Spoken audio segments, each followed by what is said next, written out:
Salve, galera. Tá bom, beleza. Tá com você aí? Tá, tranquilo. Salve, galera. Finalzinho de, comecinho de teoria nova, soluções, que é um assunto bem extenso. A gente já vai trabalhar tudo que precisa trabalhar de soluções de uma vez só, para já ficar com essa base. E assim, os conceitos que a gente viu na parte de estequiometria, mais esses conceitos que vocês vão ver agora, eles são fundamentais para a fisicoquímica, para a gente entender pilha, para a gente entender eletrólise, para a gente entender equilíbrio, tá? Tem alguns assuntos que são bem pesados, assim, de teoria, cai bastante, né? A gente está entrando agora no filé mignon da química, em termos de o que aparece no vestibular. Eu posso dizer para vocês assim, sem medo de errar, galera.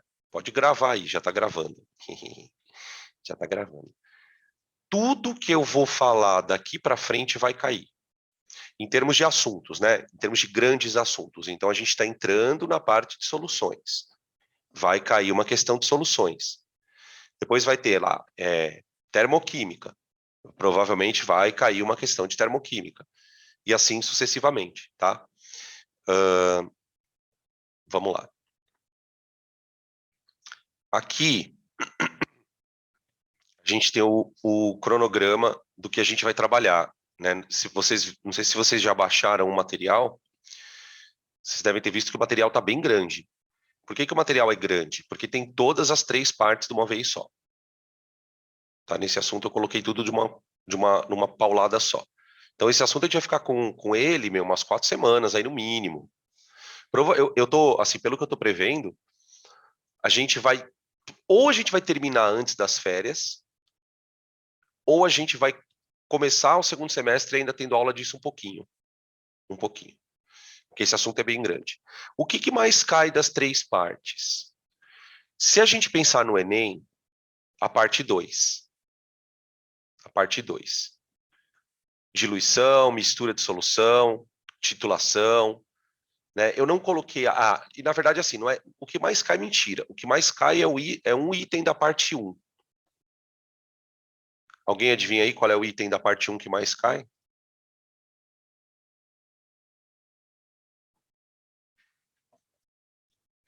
Alguém arrisca aí?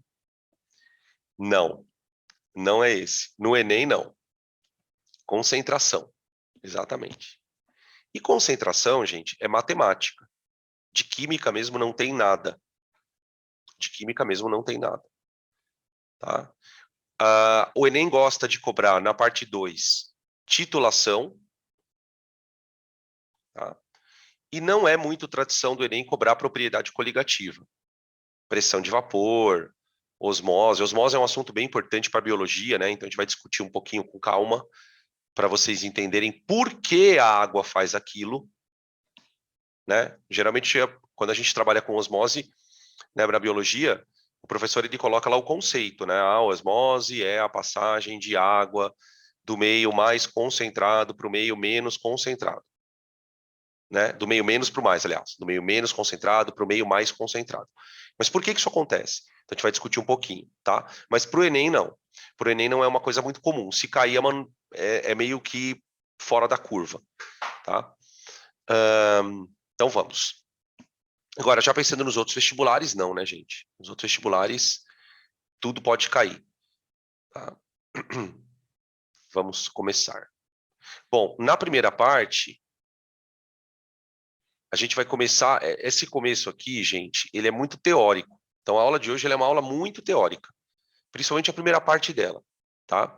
Eu acredito que hoje a gente termine em curva de solubilidade, tá? E concentração fica para a semana que vem, beleza? Aí depois a gente vai na sequência aí, tá? Então vamos lá. Aqui. Bom, vamos começar então falando de um termo mais amplo, antes da gente entrar na parte de solução, tá? Mistura. Vamos falar a palavra mistura. Mistura pode ser homogênea ou heterogênea, certo? Tá. Troca a palavra mistura por dispersão. Dispersar significa espalhar. Então, quando eu vou misturar uma substância em outra, eu espalho uma na outra. Qual é o resultado desse espalhamento? Ou eu tenho uma mistura homogênea, ou eu tenho uma mistura heterogênea, certo? Vamos considerar uma mistura ou uma dispersão com dois componentes. Para começar nosso... Dois componentes. Claro que tem misturas que são mais complexas, né? Mas se você entender isso aqui, você já entende o resto. Quando eu tenho dois componentes, você tem um componente que é o que vai ser misturado. E o outro componente é o ambiente onde ele vai ser misturado. Vou explicar melhor. Dá uma olhada nessa imagem aqui. Aqui, ó. Você tem uma solução de sulfato de cobre aqui. Tá? O sulfato de cobre é o sal. E a água é o líquido que está aqui. Então, vamos pensar em termos de espalhar, né? Quem é que espalha em quem? Eu sei que essa pergunta é meio estranha, mas tenta escrever aí no chat. Quem espalha em quem? Aqui, ó. Tenho a água e sulfato de cobre. Água e sulfato de cobre.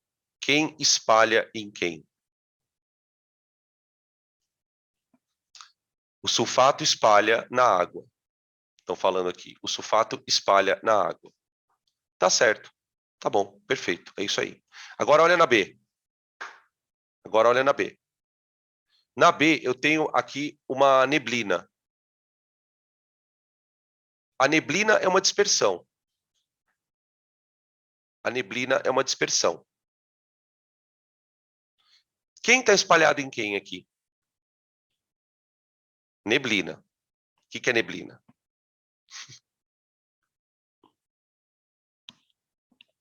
O que é neblina? Ih, mano.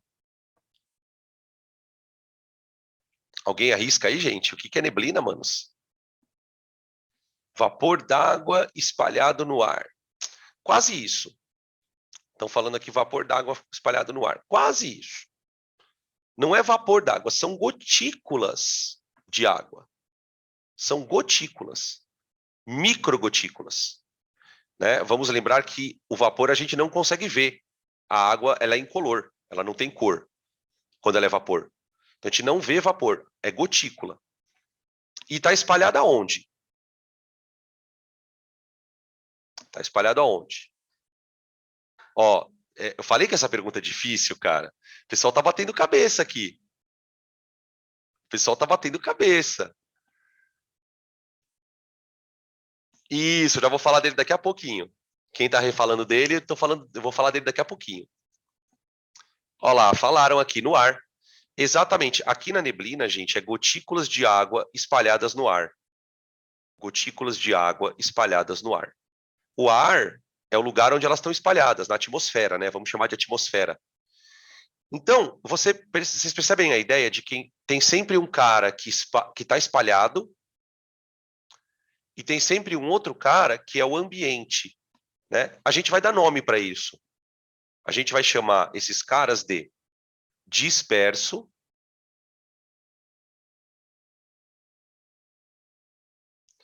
Disperso é quem se espalha.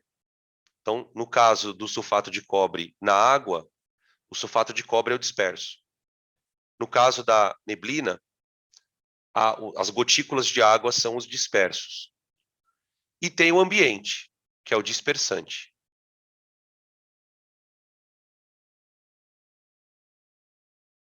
O dispersante, gente, é o meio. Concorda? É o meio no qual o disperso está espalhado. Tá bom? Eu estou escrevendo, vocês não estão vendo? A tela não está cheia? Peraí, deixa eu ver se a tela não está cheia. Uai, aqui no meu a tela tá cheia, velho. Vocês tinham que estar vendo os negócios. Ah, peraí, pode ser que não... Não, cara. Deixa eu ver aqui. Tá aparecendo? Tá, né? Falei, uai.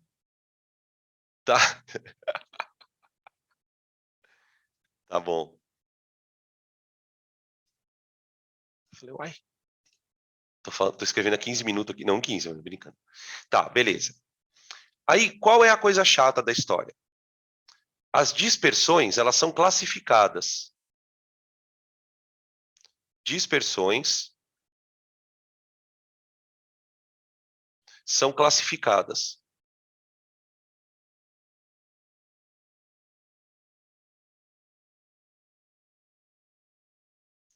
Qual é o critério que a gente usa? Qual é o critério?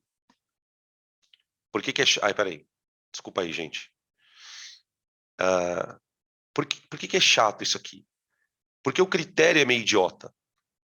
O critério, gente, é o tamanho do disperso a partir do tamanho do disperso, que é o cara que está espalhado. Tá? Dá uma olhada nesse slide aqui, ó. Ó. Se o disperso for entre 0 nanômetro, né, maior que 0, e até 1 nanômetro... Ô, gente, vocês conseguem imaginar o que que é desse tamanho aqui, ó? Me dá um exemplo do que é desse tamanho. Tenta imaginar que coisa é da ordem de grandeza disso aqui. Nanômetro. 1 nanômetro. Só que são íons, moléculas, íons, moléculas. São coisas muito pequenininhas, mas muito pequenininhas. Então, por exemplo, quando eu jogo um sal na água, o que que eu tenho dentro da água? Íons. São coisas muito pequenas, tá? Aí, olha o nome do bagulho, solução verdadeira. Verdadeira. Ah, por que que é verdadeira? Porque tem a falsa? É, tem a falsa. Quem é a solução falsa? É essa daqui, ó.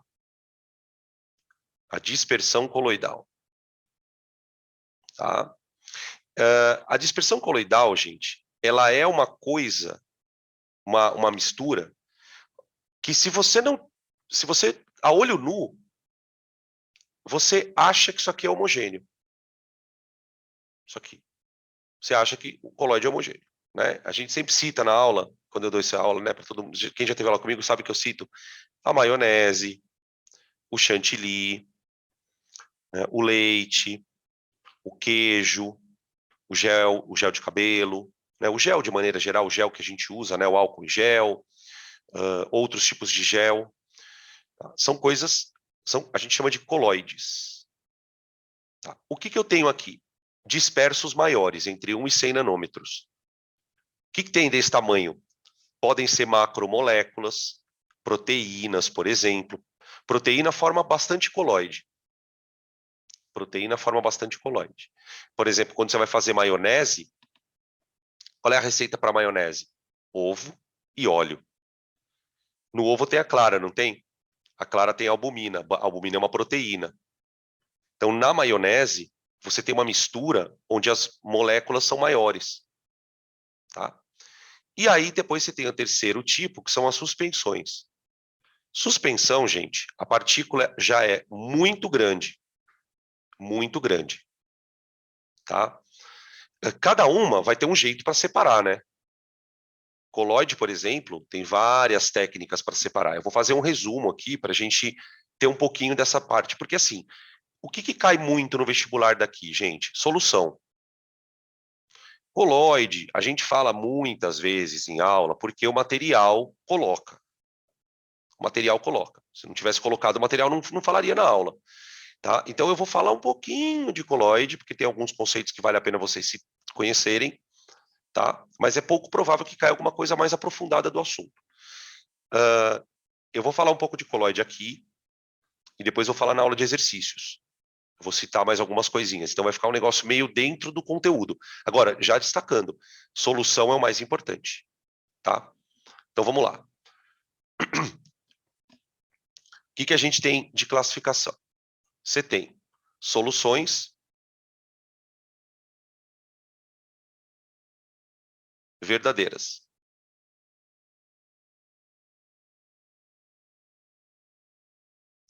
Elas são homogêneas.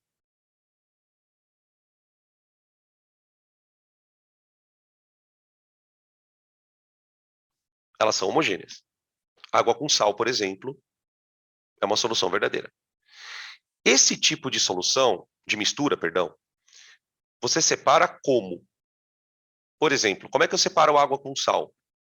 Como é que eu separo água de álcool? Vamos ver se vocês lembram. Água com sal, água e álcool. Como é que eu separo? Uma palavrinha. Destilação. Perfeito. Então, vamos escrever aqui. Vamos colocar o método em amarelo, tá? Como é que eu faço para separar? Destilação. Que pode ser simples ou fracionada, né? Simples se for sólido e líquido, tipo água com sal. E fracionada se forem líquidos. Tá? Beleza. Aí, a gente tem o segundo tipo de dispersão, que são os coloides. Eu vou escrever assim, ó. Eu vou escrever assim. Soluções coloidais. Por que a gente usa o termo solução? Porque ele parece homogêneo. Se você olhar para a maionese, você vai ter a sensação de que ela é homogênea. Se você olhar para o sangue, você vai ter a sensação que ele é homogêneo. Só que quando você coloca aquilo no microscópio, você já percebe que ele não é. Então, as soluções coloidais, elas são heterogêneas. Dá para entender agora por que a outra é chamada de verdadeira, né? Tá? E aí, gente, para separar a coloide é um forfé. Por que é um forfé? Tem várias técnicas de separação super sofisticadas. Eu vou citar algumas aqui. Centrifugação.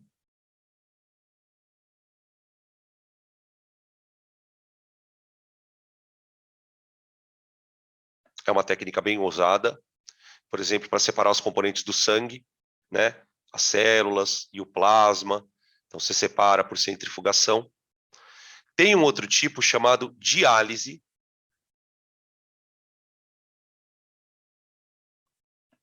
Tá?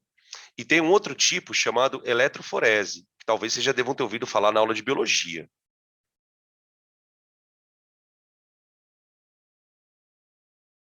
Aonde que a eletroforese é bastante usada? No processo de sequenciamento de DNA. Exatamente. Processo de sequenciamento de DNA. Eles usam a eletroforese para quebrar o DNA. Na verdade, eles pegam o DNA, quebram o DNA com uma coisa chamada enzima de restrição. Vocês devem ter ouvido falar na biologia. E os fragmentos do DNA, eles formam um coloide junto com o meio onde ele está. E aí, para separar os fragmentos, eles separam por tamanho. É muito louco, mano. Na aula de exercício, eu vou citar um pouquinho da eletro. É muito louco isso aqui, mano. Tá? São os métodos super, super assim, sofisticados, né? Eles vieram a surgir conforme foram avanços tecnológicos que permitiram que a gente conseguisse sequenciar DNA e o caramba. Os fingerprint, exatamente. É os fingerprint, exato. Os próprios. Tá? E aí, bom, e aí eu vou citar um pouquinho deles, tá? Depois a gente fala mais coisa do coloide, peraí. E depois eu tenho a suspensão.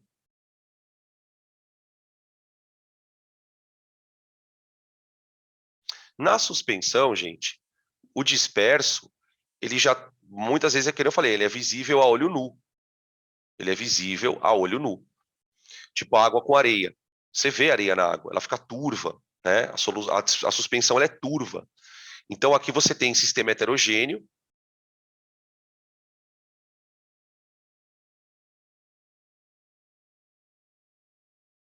né? São misturas heterogêneas, e separação é ou decantação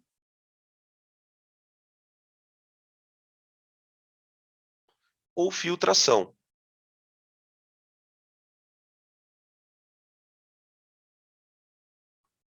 Ou decantação ou filtração, tá? São as duas técnicas que, tipo, o famoso separar água com areia, né? Tá bom? Tá? De coloide, a gente vai falar na aula de exercícios o que é um gel, o que é uma emulsão, tá? Tem uns nomes meio esquisitos para coloide, eu vou citar rapidamente, e vou falar do efeito Tyndall, também, que é uma expressão que às vezes aparece em exercícios, tá? Mas eu prefiro falar sobre isso na aula de exercício, tá, gente? Que daí é uma questãozinha só, a gente já discute tudo, e aí fecha a balada para coloide, tá bom? Vamos já entrar logo na parte que nos interessa, que é o estudo das soluções verdadeiras, tá bom? Então agora nós vamos entrar aqui, ó. Perdão. Nós vamos entrar aqui, ó. Agora é aqui o negócio, tá bom? Beleza? Pode tirar print aqui, gente, da tela.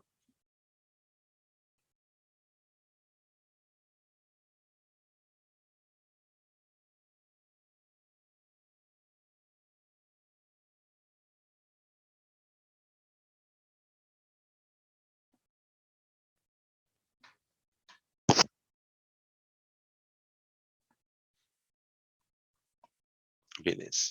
Aqui.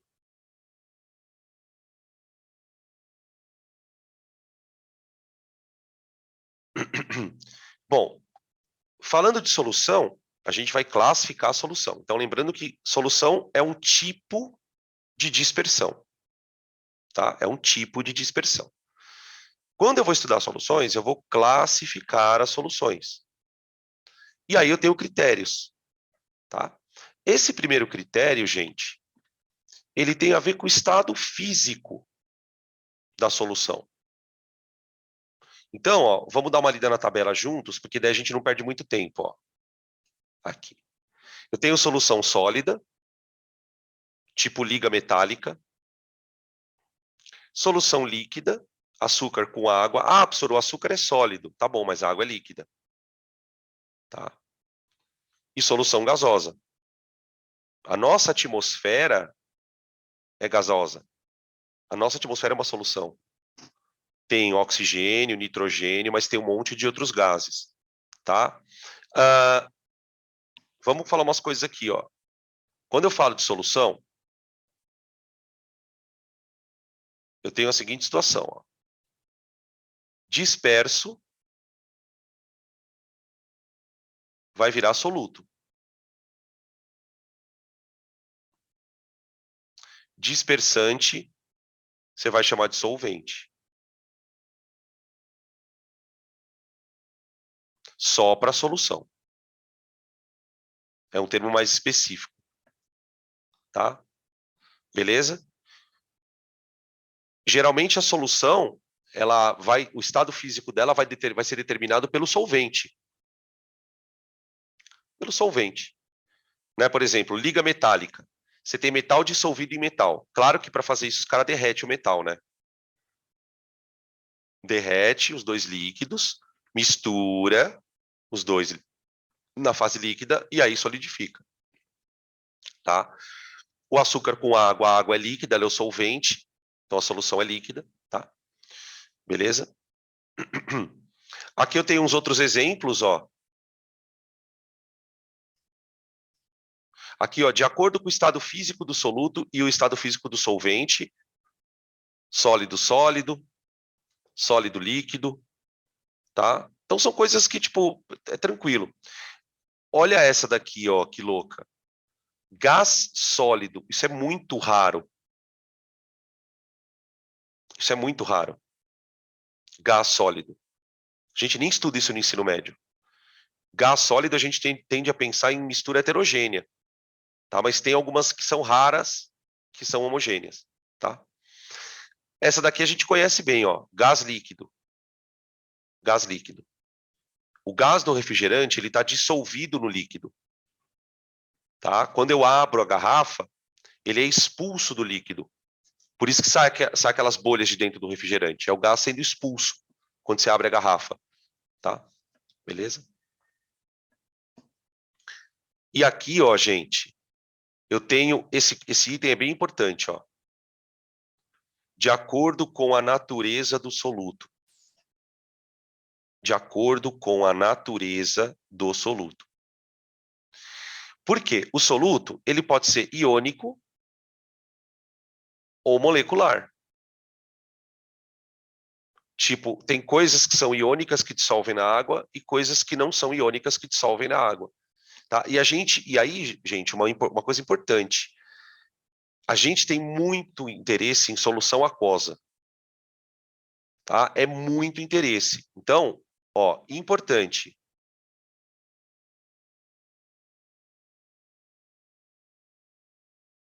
Vamos definir isso aqui. Solução aquosa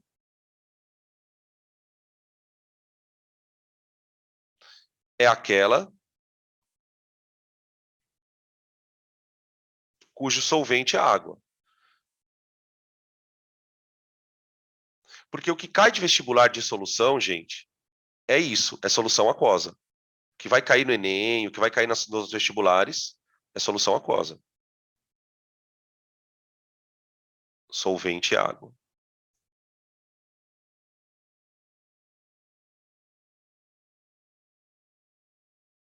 É água. Tá?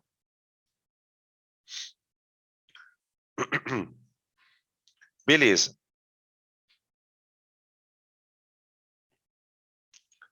Até aqui tranquilo? Posso passar o slide? Peraí que tem umas perguntas aqui. Alguém tinha feito uma pergunta, peraí.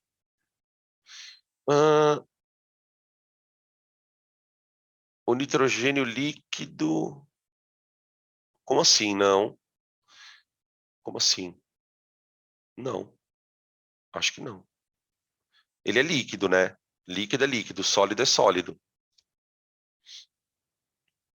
E aí, quando eu falo também nitrogênio, né? O nitrogênio líquido, eu estou pensando numa substância só. Não dá nem para a gente encaixar isso no critério de solução, né? Eu posso ter nitrogênio sólido, certamente tem uma temperatura de solidificação, não sei exatamente qual é, tá? Eu sei que a temperatura de liquefação dele, né, que ele passa para o estado líquido, acho que é menos 170 graus. Mas geralmente eles fazem isso, pro nitrogênio, eles fazem isso aumentando a pressão, para não ter que diminuir tanto a temperatura. Tá? Vamos ver aqui. Ó. Vamos falar um pouquinho de dissociação e ionização. Tá. O que acontece? Dissociar e ionizar tem uma coisa em comum. Nos dois processos, ocorre a liberação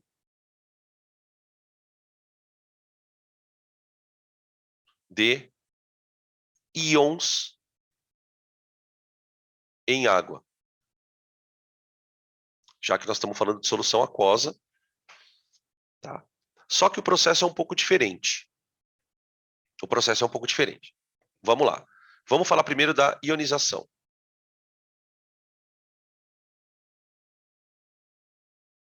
Claro que a ionização, ela ocorre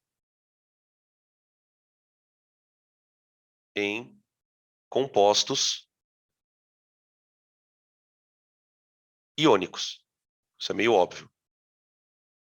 Mas por que eu tenho que escrever isso aqui? Porque num composto iônico, o que eu tenho ligado? Eu tenho um cátion ligado a um ânion. Espera aí, vamos colocar de outra cor aqui. Eu tenho um cátion ligado a um ânion.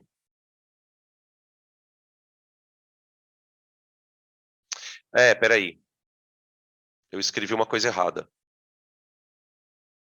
Estão me alertando aqui, estão puxando a minha orelha. O Dan é dissociação.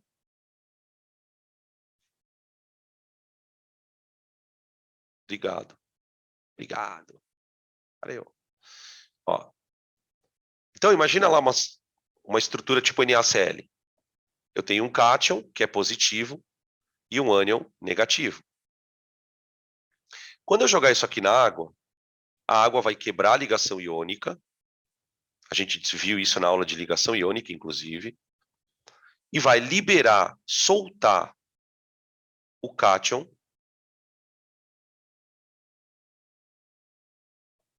e o ânion.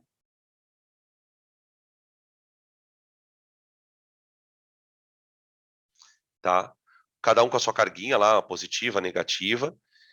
Esses dois caras, um dissolvido na água e o outro dissolvido na água. Tá? Isso é uma solução iônica.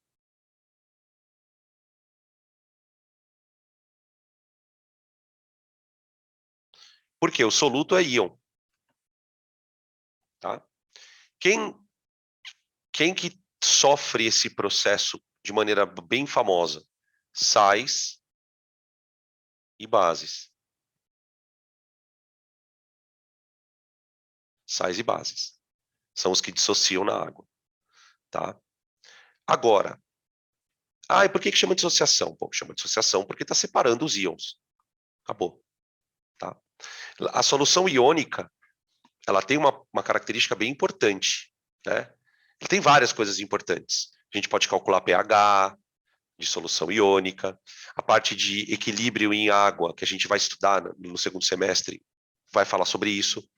Tá? Tudo que a gente vai aprender em soluções é muito louco, porque a gente aprende umas coisas em soluções meio que assim, é porque Deus quis. Vocês vão entender o que eu estou falando daqui a pouco. Aí, quando a gente chega lá na parte de equilíbrio, a gente fala, agora entendi por que é assim. Então, eu vou tentar dar uma mexida com essas coisas de solução iônica. Tá. Agora, tem um outro tipo de solução iônica que acontece assim, ó, que é a ionização.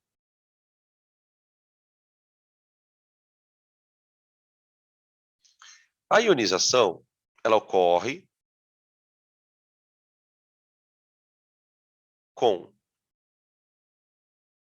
alguns compostos moleculares.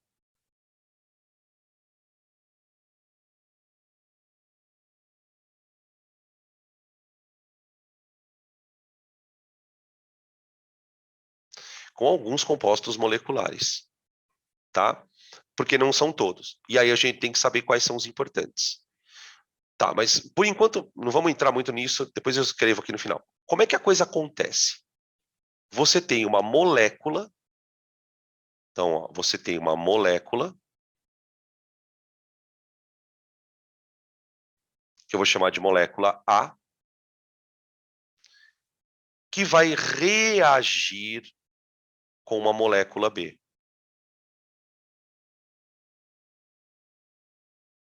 As duas moléculas vão reagir. Tá? Geralmente, né, geralmente não, no caso que a gente está estudando, uma das moléculas é a água. Uma das moléculas é a água. Tá? E aí vai acontecer uma reação onde uma das moléculas vai virar um cátion. Então, por exemplo, faz de conta que a molécula A vai virar um cátion.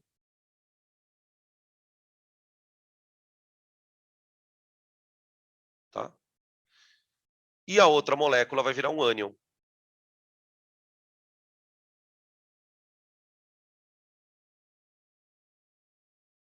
Quando a gente for estudar isso na parte de compostos inorgânicos, a gente vai desmembrar caso a caso.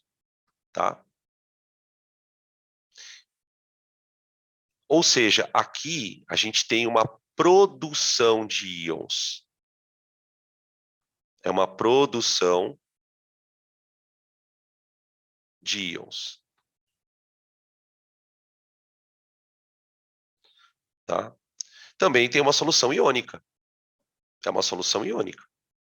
Tá? Mas a diferença do nome, ela está justamente nesse detalhe. Dissociação é a liberação de uma coisa que já existe.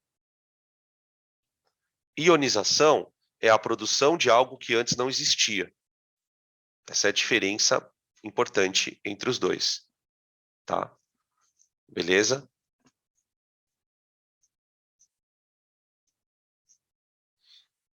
Quem é que ioniza? Bom, os ácidos ionizam, tá? A amônia ioniza. Tem umas moléculas orgânicas que ionizam, por exemplo, aminas, fenóis. A gente vai estudar essa ionização, gente, ela vai perseguir a gente durante o ano. Não tem como você não saber isso, cara. Tipo, você vai ouvir tantas vezes eu falar da ionização. Ó, esse cara ioniza, olha como ele ioniza. Olha como esse daqui ioniza, tá? Cada hora eu vou falar disso num momento diferente. Então, acho que é a primeira vez que a gente está falando sobre isso. De uma forma. Acho que não. Acho que eu já falei sobre isso também. Tá? Beleza. Beleza, gente. Essa é a diferença da dissociação para ionização. Podem tirar print.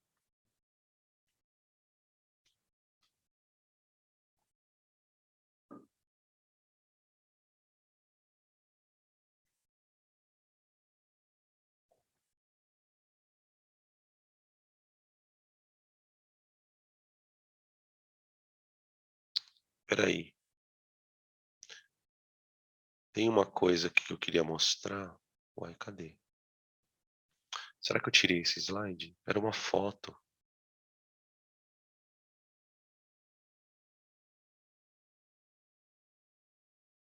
Ah, tá.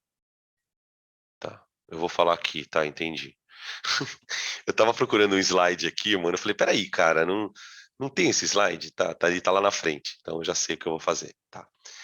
Bom, vamos lá então. Vamos preparar uma solução.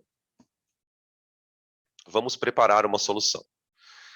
Eu sei que isso pode parecer uma coisa meio besta, até porque vocês não têm experiências em laboratório, né? O colégio, o vestibular em si, a escola, ela acaba não usando essa questão, por uma série de razões, né? Tipo, não vou ficar discutindo aqui isso, mas, né? Mas a gente podia pensar assim, né? Como a escola trabalha em função do vestibular, acaba que a escola faz um planejamento para atender conteúdo, né? Eu sei que pode parecer meio contraditório isso que eu estou falando, mas a escola, gente, do jeito que ela é concebida, né? Ela não é um ambiente de aprendizagem. O que vocês aprendem na escola é muito mais porque vocês correram muito atrás. Porque a escola não é um ambiente legal para se aprender. Por quê? Porque ele não propicia o cara a vivenciar algumas coisas que precisam ser vivenciadas. Então, tipo, pegar um balão na frente, né? Isso aqui, ó, isso aqui é um balão volumétrico, tá? Então, quando eu vou preparar uma solução, o que eu faço? Eu coloco primeiro o soluto e depois o solvente. Percebam que esse instrumento ele é chamado de balão volumétrico. Tá aqui, ó, o nome. Ah, professor, eu tenho que conhecer esse recipiente? Tenho, sabe por quê? Os exercícios às vezes falam dele. Você já imagina o que ele é, tá tudo certo. Tá. O balão volumétrico, ele tem uma marca bem aqui, ó. Tá? Essa marca, ela é até onde você vai encher. Você não pode passar essa marca. Por quê? Porque até essa marca é o volume que ele mede. Então, por exemplo, esse balão ele é de 1 litro. Esse balão ele é de 1 litro. Tá?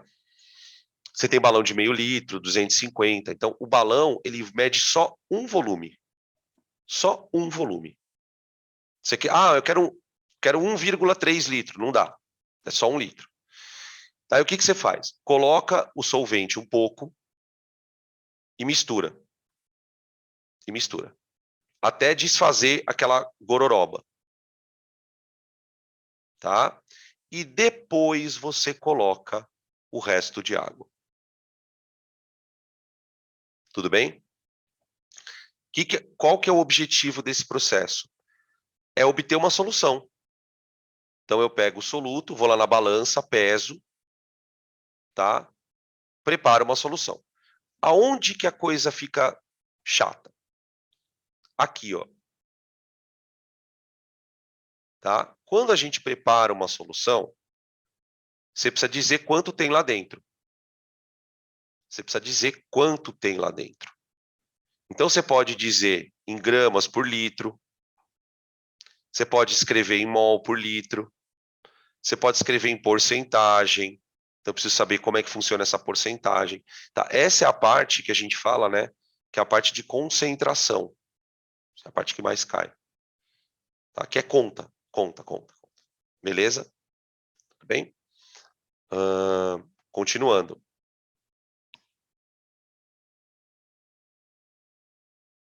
Coeficiente de solubilidade. Coeficiente de solubilidade. Quando a gente vai dissolver uma substância em outra, é claro que uma vez que ela se dissolva, você vai formar uma mistura homogênea. Tá lá, mistura homogênea. Só que todo mundo aqui sabe, até por experiência prática do dia a dia, que essa capacidade de solubilizar, ela tem um limite, tá? Então aqui nós observamos uma figura, tá? Ó. Aqui eu tenho só água. Aí eu adicionei uma massa eminho de NaCl, ele dissolveu. Aí eu adicionei mais uma massa emilinha de NaCl, ele dissolveu. E depois eu adicionei uma massa M duas linhas, e aí ele não aguentou e precipitou. Esse é o nome que você vai dar. O NaCl precipitou. Tá? Então, quando isso acontece, a gente diz que a solução atingiu um limite. Tá? É a famosa solução saturada. Esse limite, ele é expresso em número. Ele é expresso em número.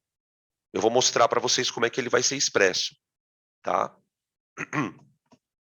Então, ó, o coeficiente de solubilidade é a máxima quantidade de uma substância que pode ser dissolvida numa quantidade determinada de solvente em uma temperatura e pressão específica.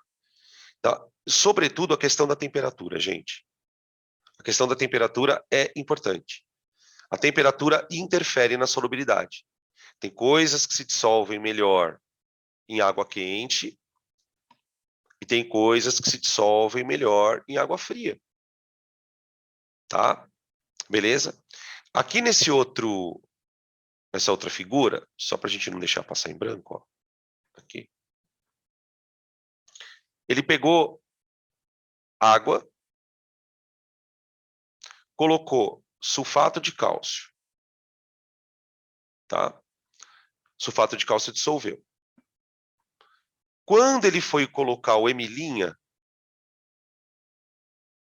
já precipitou. Então, quer dizer, a partir desse momento, não tem mais como dissolver. Tudo que você jogar mais aqui, vai lá para o fundo. A figura está querendo mostrar para a gente? Que cada substância tem uma solubilidade diferente. Você tem compostos como NaCl, que são muito solúveis. Então, vamos lá. O que seria um composto muito solúvel?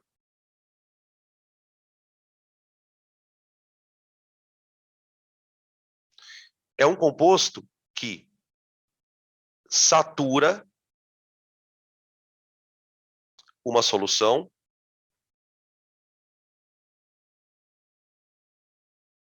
com grande massa.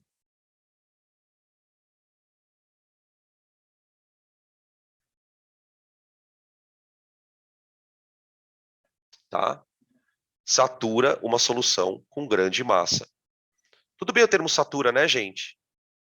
Você já chegou no limite, né? Você fala, estou saturado, chegou no limite. tá?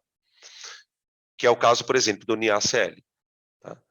O que é um composto pouco solúvel? De maneira mais específica, né? Claro que esse muito, esse pouco, né, gente, ele vai acabar sendo comparativo. Mas vocês vão perceber, conforme a gente vai avançar, que quando a gente fala que é pouco solúvel, cara, é pouco mesmo. Tipo, é muito pouco, tá? Satura uma solução com pequena massa.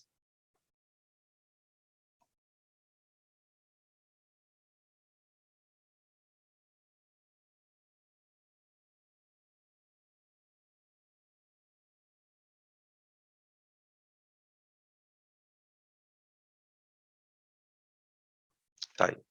Beleza? Esse coeficiente de solubilidade, gente, ele é obtido no laboratório. Em laboratório. Ele é experimental. Tá? A gente vai usar ele em exercício, o exercício fornece, depois a gente vai ver como é que ele vai fornecer isso, tá? Mas vocês não, em geral, vocês não precisam se preocupar com ele. Ele vai ser um dado do problema. Tranquilo? Bom, vamos falar um pouquinho disso. Pode tirar print aí. Pode tirar print. Prints. Aqui. Isso aqui é um exemplo de como a gente poderia obter o coeficiente de solubilidade de uma substância. Então, olha só, a sequência de coisas. Preparação de uma solução aquosa de cloreto de sódio a 25 graus pode seguir as etapas. Então, ele vai primeiro, ele vai pegar 100 ml de água. 100 ml de água. Tá? E vai colocando.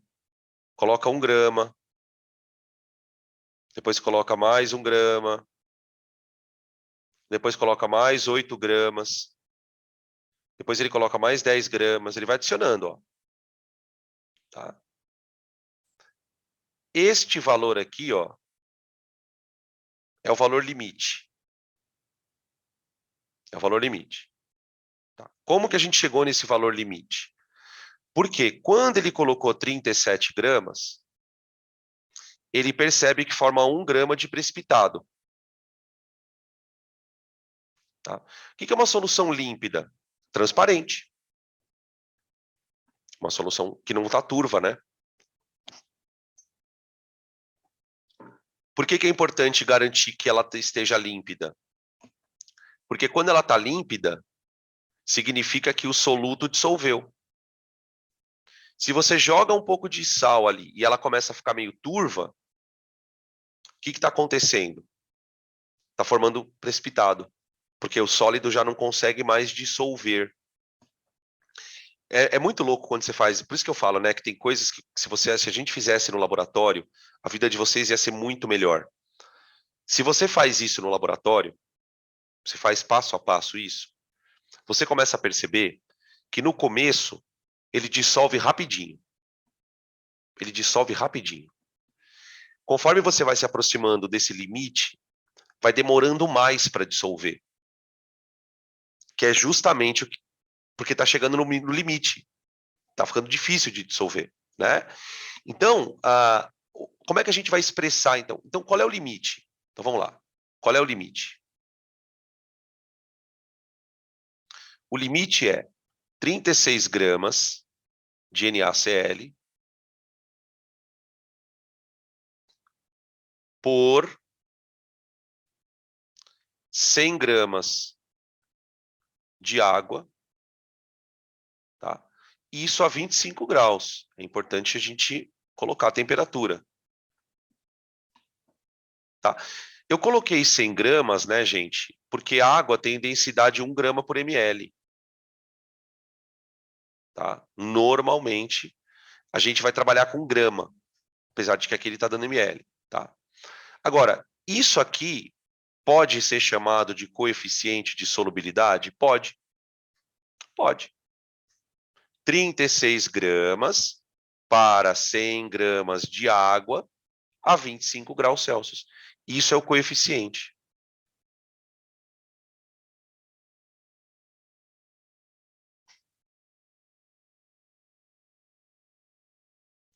Então, gente, o que você encara, o que você deve entender como coeficiente de solubilidade? Você deve entender o seguinte: o coeficiente de solubilidade, ele é uma proporção. É uma proporção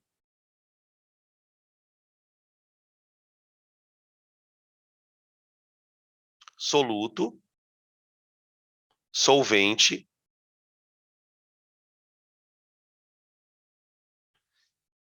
que garante uma solução saturada.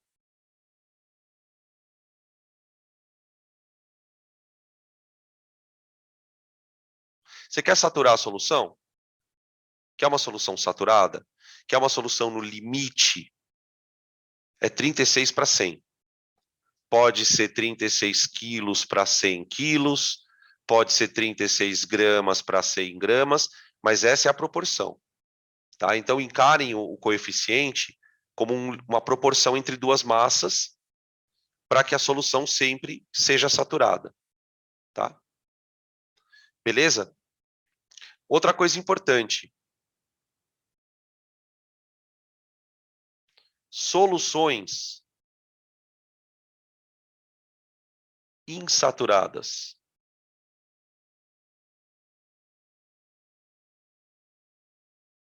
Soluções insaturadas, gente. Aqui, o soluto está abaixo do CS, que é o coeficiente. Então, por exemplo, todas essas soluções aqui, ó, elas são insaturadas.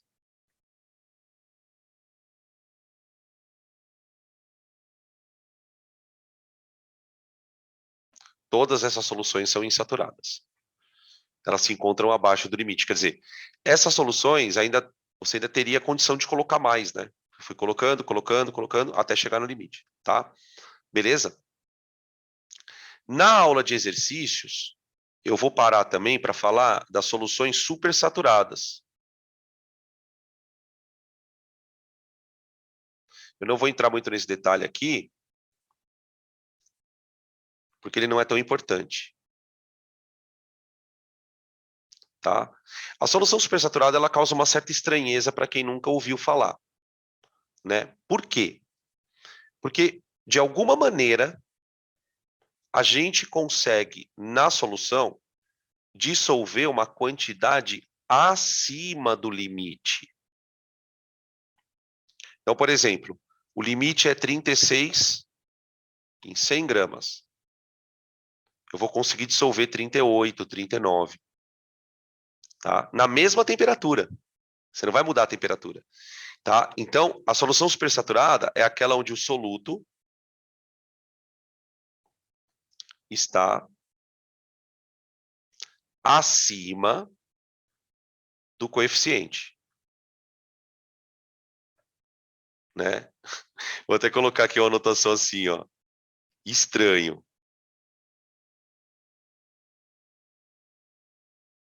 Mas a gente vai discutir depois.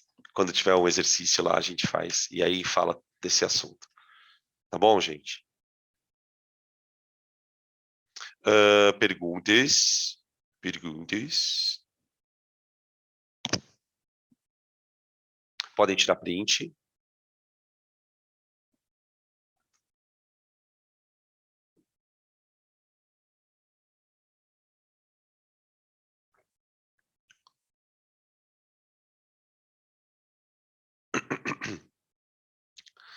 Vamos falar um pouquinho o que influencia a solubilidade.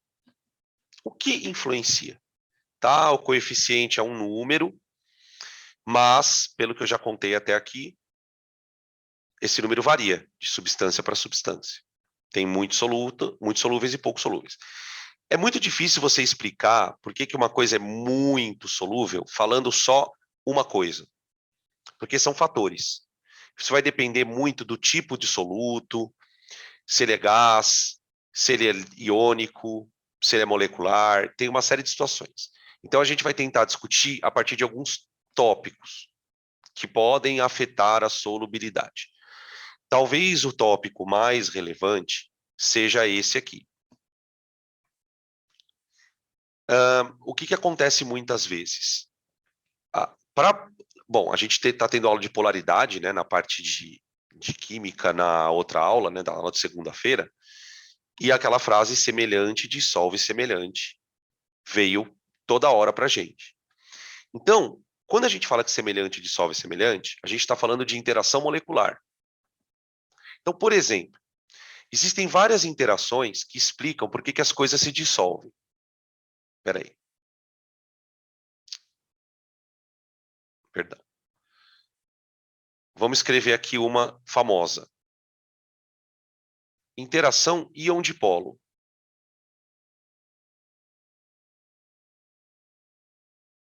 A interação íon-dipolo, ela acontece, por exemplo, quando você tem íons sódio e íons cloro, todos eles dissolvidos em água. Cada chapeuzinho desse é uma molécula de água. Cada chapeuzinho desse é uma molécula de água. Opa, peraí que eu desenhei errado.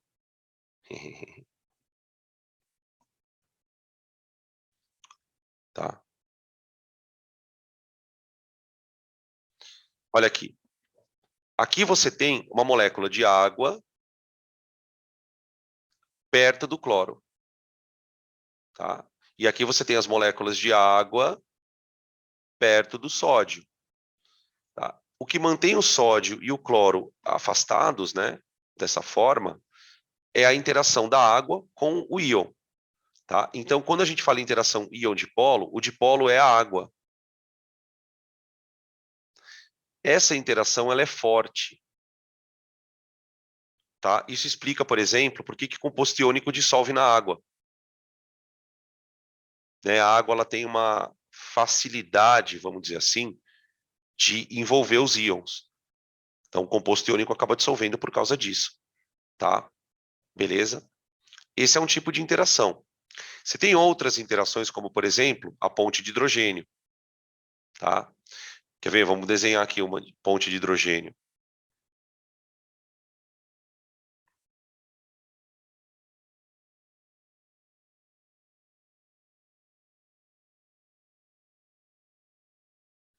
A gente já está falando tanto de força intermolecular, né, gente?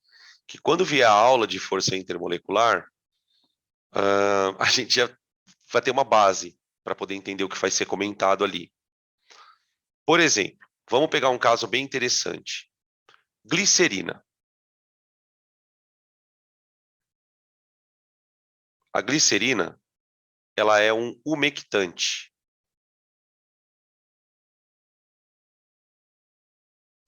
Ela é usada, por exemplo, na indústria de alimentos para deixar o panetone fofinho.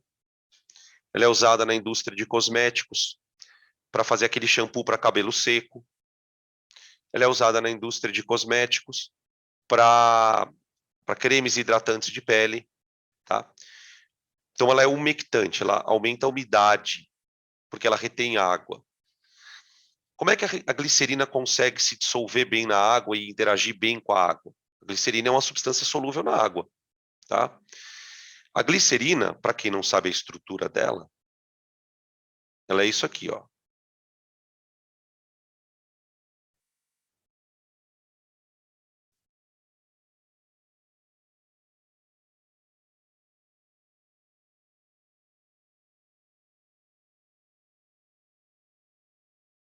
Ó, tá? Isso aqui é a glicerina.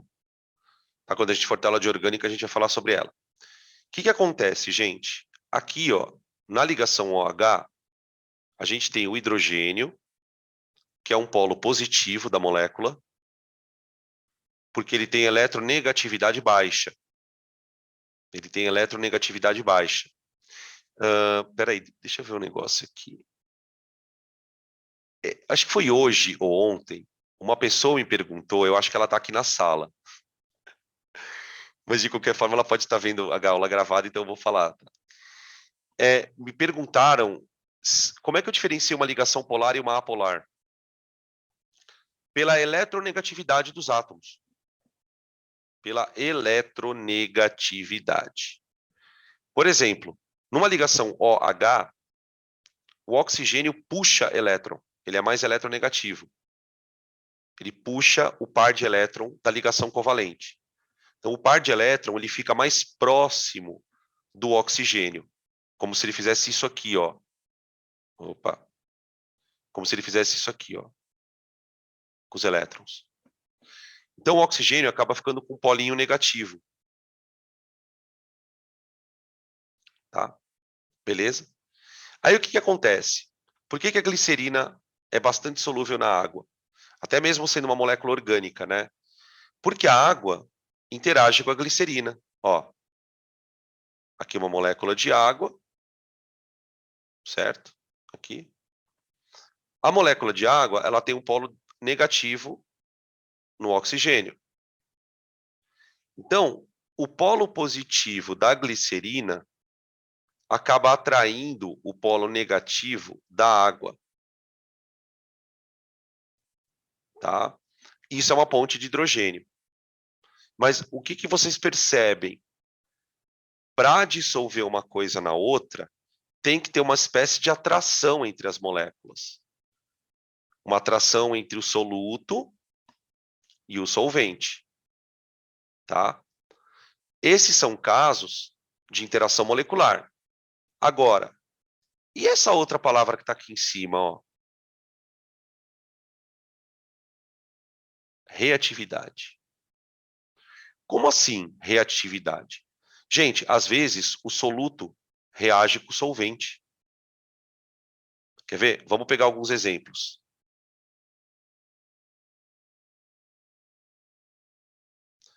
Lembra que eu falei da amônia? Olha só o que acontece quando você põe amônia na água, gente.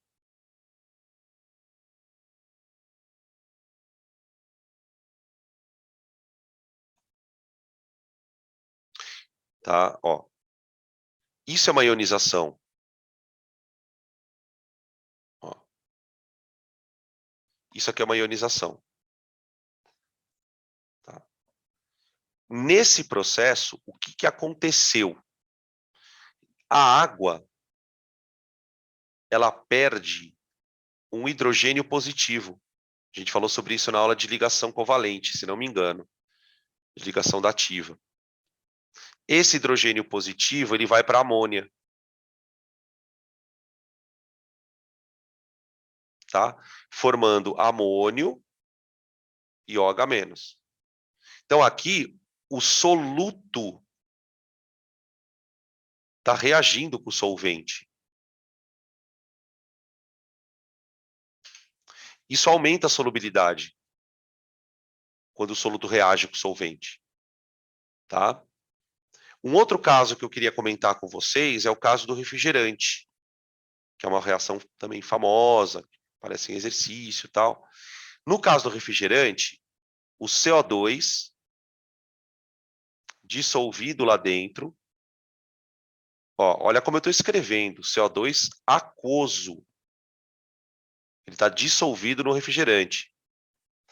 Ele reage com a água e forma bicarbonato mais OH-. Tá? Essa reação ela é bem importante em várias situações, vocês vão ouvir falar dela. Tá? A gente chama isso aqui de hidrólise, uma reação de hidrólise.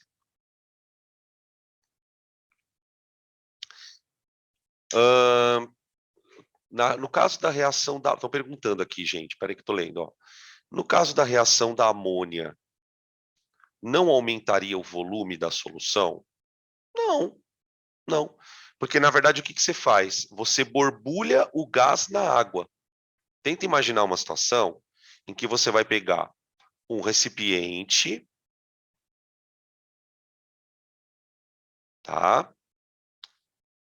Daí você vai colocar água no recipiente.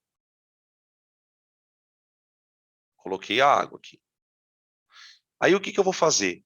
Eu vou pegar um canudo, tipo um tubo, Vamos colocar um tubo aqui, ó.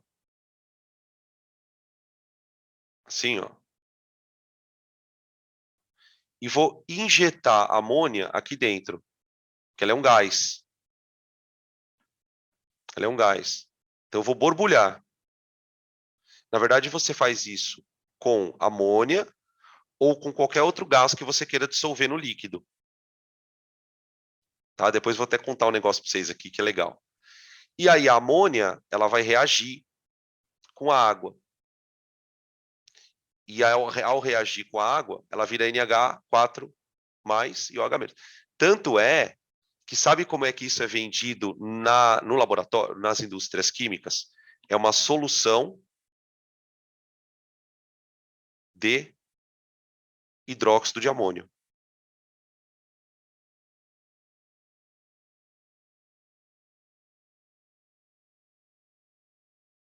É uma solução de hidróxido de amônio. Ah, professor, mas você não vai falar que é uma solução de amônia? Não, porque a amônia reage. Tá? A gente até vai estudar que essa reação ela é reversível. Ó. Então é assim, quando na indústria, o que a indústria faz? Ela faz isso aqui, ó. Ela pega amônia, borbulha na água e produz o NH4OH dissolvido, tá? Só que essa solução, ela tem um tempo de validade. Por quê? Quando ela está com o frasco aberto, a reação começa a voltar. É muito louco isso aqui. A gente vai aprender isso na parte de deslocamento de equilíbrio. Quando o frasco está aberto, a solução, a reação, ela caminha no sentido contrário. Por quê? Porque a amônia vai escapando. Como a amônia é um gás, se você deixar o recipiente aberto, ela vai escapando. E aí vai deslocando o equilíbrio, né, para a esquerda. Então, se você deixar aberto isso aí, no final só tem água. Só tem água, tá? Vamos falar do sangue do diabo. Ixi, tem um monte de coisa para falar também. Muito louco, né? Muito louco. Muito louco. Deslocamento de equilíbrio total, né? O refrigerante também faz isso, né? No refrigerante. Por quê? O refrigerante também é reversível aqui, ó. Quando a garrafa está aberta,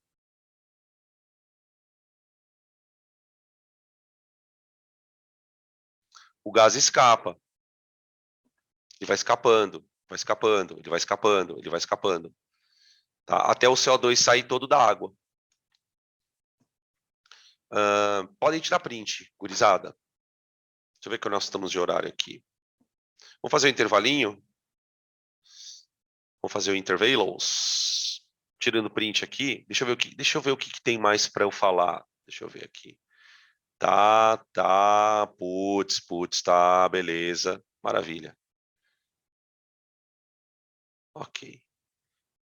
Então, a gente vai para o intervalo e, na sequência, a gente fala dos outros fatores aqui, tá? E se der tempo, a gente entra na parte de soluções. A parte de concentração, perdão. Porque a parte de concentração, ela é mais assim, definir umas formulinhas, tá? É mais matemática. Se der tempo, a gente começa agora, tá bom? Meu são 7h10. 10 minutos a gente volta.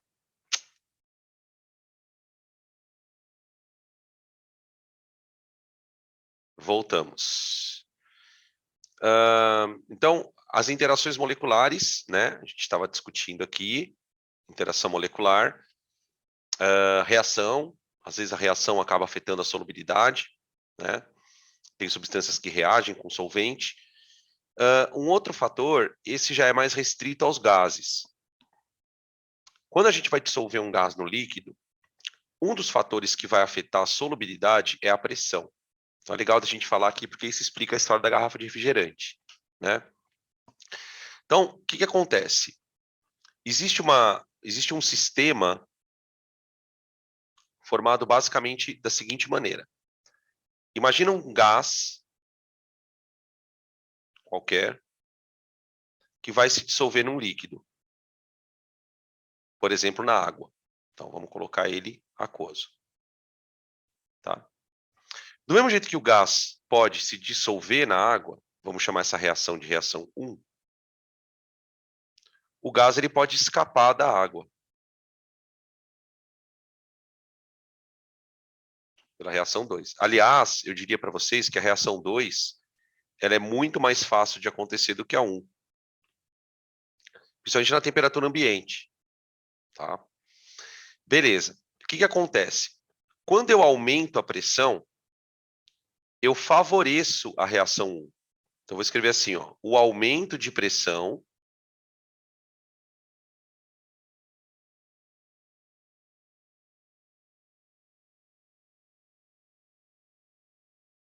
favorece, eu vou usar esse termo, tá? Por enquanto, depois a gente vai explicar um pouquinho melhor, né, o que é esse favorece.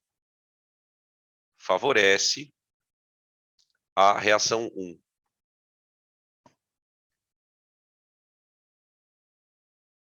Né? Então, por exemplo, na indústria de refrigerante, para colocar o gás carbônico dentro do refrigerante, literalmente no líquido, né, eles pressurizam, eles aumentam a pressão. Quando a gente aumenta a pressão, aqui, ó, deixa eu dar um zoom aqui na figura, ó. Então, aqui você tem pressão mais baixa, ó. As duas reações estão acontecendo, ó. Tá? Pressão alta, as duas reações acontecem. Só que, tá vendo que a setinha da ida para o líquido, né? Ela tá um pouquinho maior. Então, está dizendo, olha, favorece a dissolução do gás, né? Se eu abrir a tampa subitamente, a pressão cai. Quando a pressão cai, o gás aqui de dentro escapa. Por isso que abrir a garrafa de refrigerante faz ele perder o gás com o tempo. Tá bom? Beleza? Tranquilo? Aqui. Esse processo, né, que eu estou citando para vocês, eu não estou explicando ele em detalhes, ele é chamado de deslocamento de equilíbrio. Deslocamento de equilíbrio.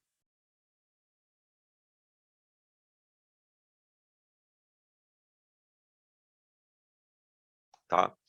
O deslocamento de equilíbrio ele é uma situação em que você pega uma reação reversível, né, que é uma reação que acontece nos dois sentidos, e você, por algum tempo, mediante algum estímulo, você favorece uma das reações. Você pode favorecer a reação direta, que seria 1, né, ou a reação inversa. Tá? Mas a gente deixa para falar sobre isso na parte de equilíbrio. Então, o que você precisa guardar daqui? Pressão interfere na solubilidade? Sim. Sobretudo, né, na solubilidade de gás, que é o estado sensível a isso. Então, aqui nós temos que quanto maior a pressão,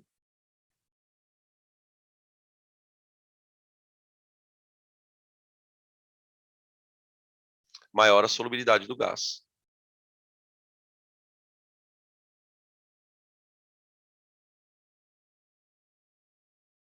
Do gás. Tá? Beleza? Então, o que interfere na solubilidade? Pressão para gás e interações moleculares de maneira geral. Tá? Podem tirar print para a gente passar para o próximo slide.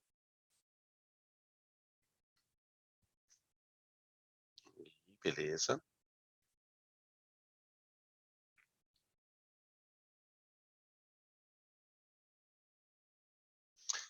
Temperatura, gente. Temperatura. Aqui é que a coisa é mais importante, porque é o que mais aparece. A temperatura é um fator que afeta a solubilidade de quase toda substância. O problema é que ela afeta de maneiras diferentes. Tá?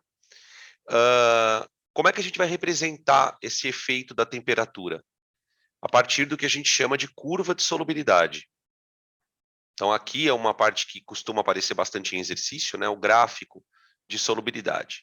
Então, vamos dar um zoom aqui para que a gente possa primeiro olhar o gráfico e aí tirar as conclusões, tá? Então, o gráfico ele vai ser apresentado para você, né, como uma informação do exercício. onde ele vai analisar o que acontece com a solubilidade. Então, a solubilidade ela está no eixo Y. Percebam que na solubilidade está escrito assim, ó, gramas por 100 gramas de água. Agora, o que é gramas por 100 gramas de água, gente? É o coeficiente. É o coeficiente de solubilidade, tá? E aqui a temperatura. Então, a gente tem, em linhas gerais, dois tipos de substâncias. Olha o KNO3, por exemplo. Né? O KNO3, ele é uma substância cuja solubilidade aumenta com a temperatura. Então, por exemplo, ó, a 20 graus, a solubilidade do KNO3, ela está aí por volta dos 40 gramas. Tá? Se eu aumentar a temperatura para 40 graus, a solubilidade já pula quase para 100, ó. Conseguem perceber aqui mais ou menos, ó? Se eu aumentar para 60 graus, então até estoura o gráfico, ó. Então é uma substância muito sensível a aquecimento. Ela é muito mais solúvel em soluções quentes do que em soluções frias, tá? Isso acontece também com o K2CrO4, ó, mais menos, né? Tá? E acontece com o NaCl.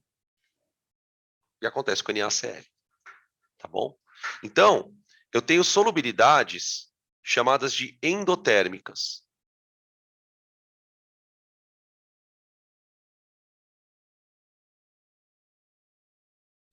As solubilidades endotérmicas, elas são favorecidas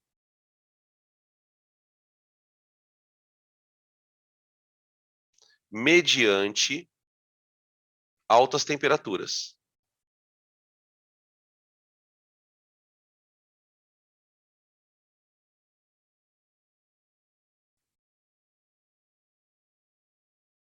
Professor, por que ela chama endotérmica?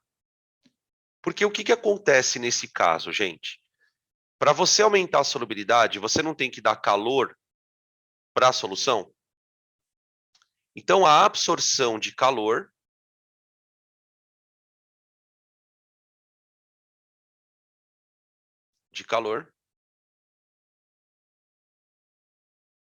favorece a solubilidade. Na verdade, o que a gente vai descobrir, né? Não é a temperatura que afeta a solubilidade. A temperatura é uma condição lá da água. O que afeta a solubilidade é o fato de você dar calor para o sistema. Claro que ele aumenta a temperatura, né? Então, a solubilidade endotérmica é aquela que, quanto mais o sistema absorve calor, portanto, aumenta a temperatura, né? Mais ele dissolve, mais o soluto dissolve lá dentro, tá? A gente vai explicar isso também por deslocamento de equilíbrio, lá na aula de deslocamento de equilíbrio, tá? Por que eu estou dizendo isso? Porque a maioria das substâncias tem esse comportamento. Quanto mais quente, mais dissolve. Mas tem algumas substâncias, como por exemplo, esse aqui em azul claro, ó,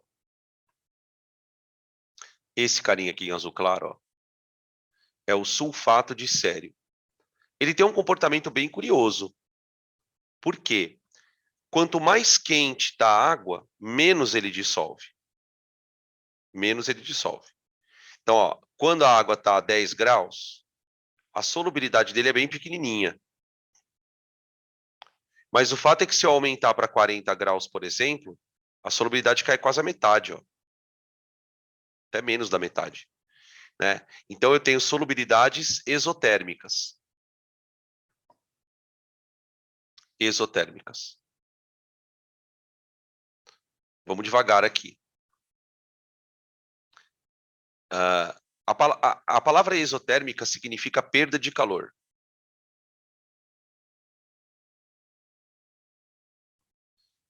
O que acontece nesse caso, gente? Se no primeiro caso, para você solubilizar mais, você tinha que aquecer. Agora, para você solubilizar mais, você tem que resfriar. E como é que nós resfriamos uma substância, um sistema? Tirando o calor. Eu tiro o calor, eu resfrio ele, né? Então, ó, exotérmicas, elas são favorecidas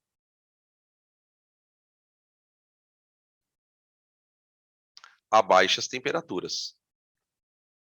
Por quê, professor? Peraí. Porque se você colocar o negócio na geladeira, vamos dizer assim, você está tirando calor. Você está perdendo, fazendo o sistema perder calor, tá? Então a perda de calor, ela favorece a solubilidade.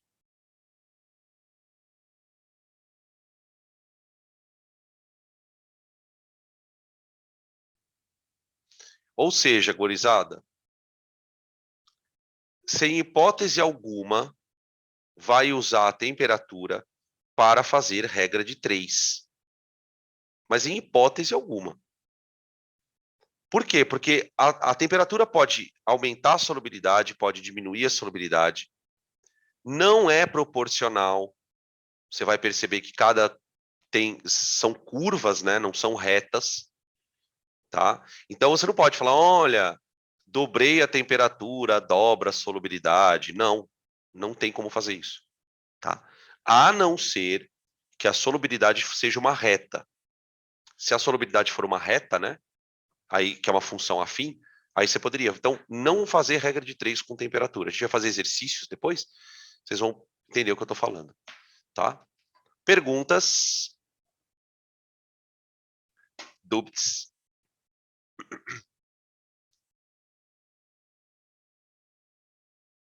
Perdão, gente. Tira print aí.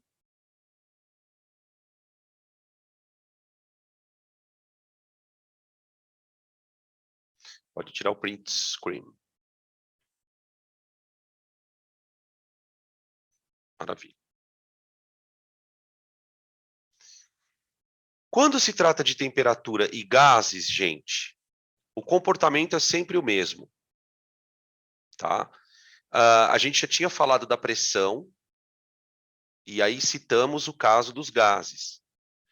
Quando a gente fala de temperatura, a gente volta a citar o caso dos gases em particular, porque os gases têm um comportamento comum. O comportamento comum é exotérmica. Aqui a gente tem um gráfico, ó.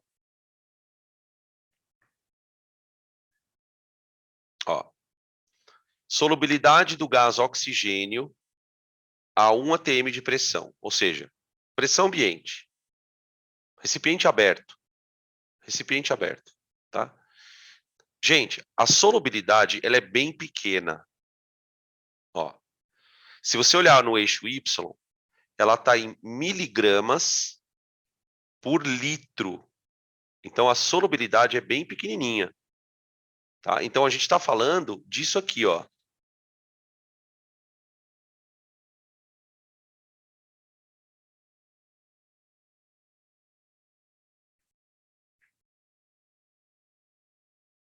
Tá?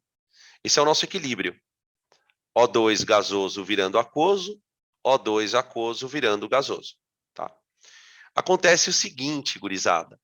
Uma coisa que a gente já entendeu que acontece é desloca para a direita se eu tiver alta pressão.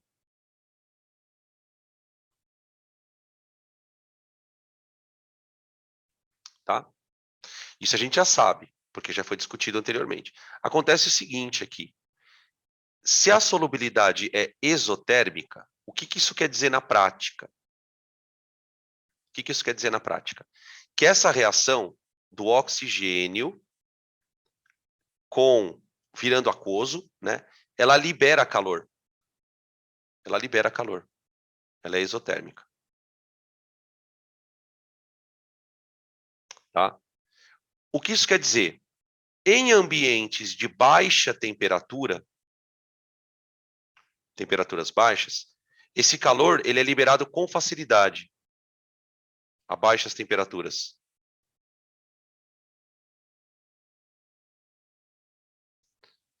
Na hora que esse calor é liberado com facilidade, a reação favorecida é a reação 1. Então, a liberação de calor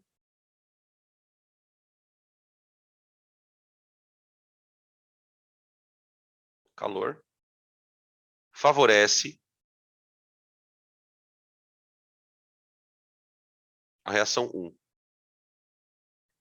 Então, quanto mais você conseguir tirar do calor da reação, mais você estimula o gás a se dissolver dentro do líquido, tá? Beleza? Peraí que estão me chamando aqui. Deixa eu ver. Pode falar. Pode falar. A interpretação do gráfico, vamos lá, aqui, ó. Quando a temperatura está a 5 graus, por exemplo, a solubilidade está por aqui, ó.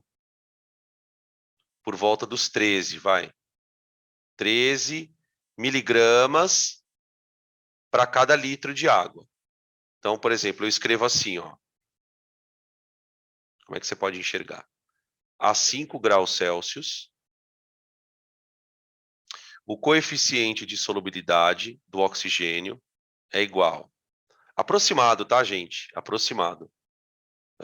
13 miligramas por litro de água. É assim que a gente interpreta o gráfico. Tá? Aí, eu vou escolher uma outra temperatura. Vamos pegar aqui, ó. 15 graus, vai. 15 graus. Deve estar aí por volta dos 10, vai. Arredondando bem grosseiramente. Tá? 15 graus, a solubilidade está por volta dos 10.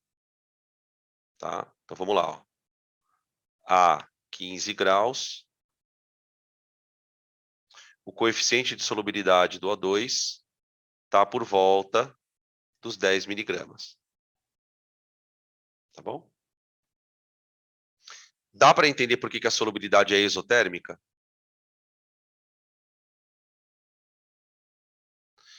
Porque o que faz a solubilidade aumentar? É cair a temperatura. Né? Ele é mais solúvel a 5 graus do que a 15 graus. Então, essa que é a ideia de você olhar no gráfico. Tá? Para cada ponto do gráfico, você tem uma temperatura e tem uma solubilidade. Tá? E aí a gente vai percebendo que conforme a curva decresce, né, isso é sinal de que quanto mais quente, menos dissolve. A curva está decrescendo, né? Tá? Beleza?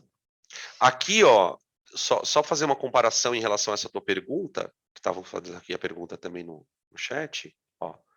Aqui a gente observa nessa curva que a curva cresce, ó. É o caso contrário, né? Tipo, você pega lá uma temperatura mais alta aqui, ó, a solubilidade é grande, tá? Legal de ver esses gráficos que a gente vai se acostumando. Tá? Beleza, podem tirar print.